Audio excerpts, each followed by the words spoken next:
I know it's not fun to wake up and find your money gone just like that, but America will face its largest financial crisis ever in just 15 years from now, and your income taxes could actually double.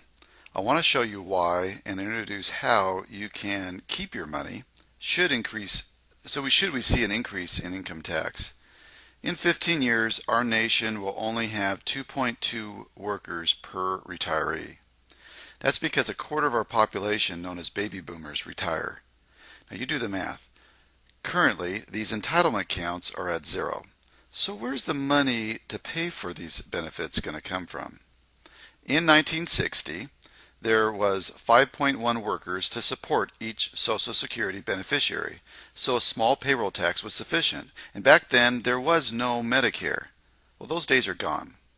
This chart woke me up. It's created by David Walker, who served under 3 U.S. presidents as Comptroller General of the United States. That's the nation's chief accountant. This chart was in a movie that he helped produce called IOUSA, which I highly recommend. It shows our nation's history of debt in relation to the GDP. Look in the center and you'll see that until now, our toughest moment was during World War II, when the debt reached 122% of GDP. Of course, the top marginal income tax rate then was 90%. Now look to the far right and see where we're heading. Our unfunded entitlements drive us to an unsustainable debt level that's well over 350% of GDP. Do you really think that we can get there without your income taxes soaring? President Obama recently said, "This is unsustainable. We can't just keep on borrowing from China." We are becoming increasingly reliant on other countries to fund our entitlements. Back in 1990, only 19% of our debt was funded by foreigners. But by 2008, that number has grown to almost half. This has significant political ramifications. The question is, will China and others fund our debt? And the other question is, can they? Can they fund that much debt? Some think that our primary problem is defense spending. As high as it is, defense spending is down as a percentage of total federal spending from 46% in 1968 to 21% in 2008. But during that same time period, Medicare and Medicaid spending went from 4% to 20%. Social Security grew from 13% to 21%. It's just going to get worse, a lot worse.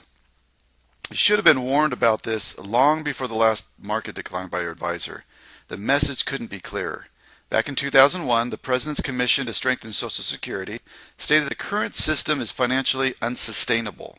And without reform, the promise of Social Security to future retirees cannot be met without eventual resort to cut benefits, tax increases, or massive borrowing. The time to act is now. Now that was back in 2001. Then in 2003, David Walker told the Senate that Social Security, Medicare, and Medicaid represent an unsustainable burden on future generations. That same year, the U.S. Office of Management and Budget stated that these long-run budget projections show clearly that the budget is on an unsustainable path. And as the baby boomers reach retirement age, deficits would drive debt to levels several times the size of GDP. This, by the way, is the same year that our government added Medicare Part D. That's the prescription drug program without any way to fund it. In 2004, Alan Greenspan, as the Federal Reserve Chairman, said to Congress that this dramatic demographic change is certain to place enormous demands on the nation's resources, demands we will almost surely be unable to meet unless action is taken. Yet with all those warnings, in less than a decade, we've seen our debt and unfunded obligations grow over 300%, from 20 trillion in 2000 to over 63 trillion today.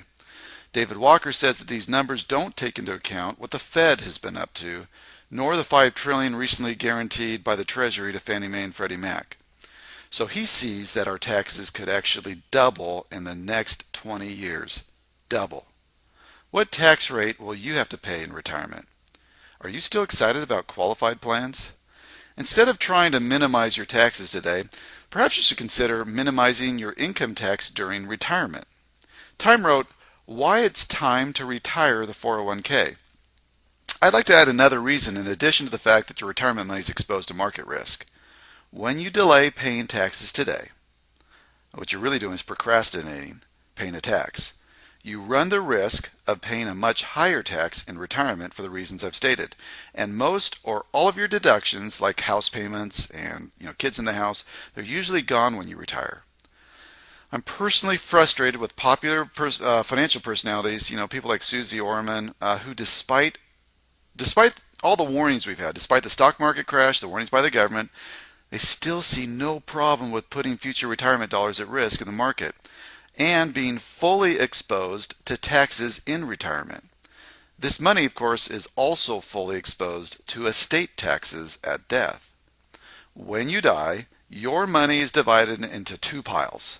One pile for the government, which gets paid first, and then another pile for your heirs. Here's an exception to the rule: life insurance. The death benefit gets passed to the beneficiary tax-free. Some types of permanent life insurance products provide the ability to build cash value which grows tax-deferred, and when managed correctly, you can pull money out tax-free.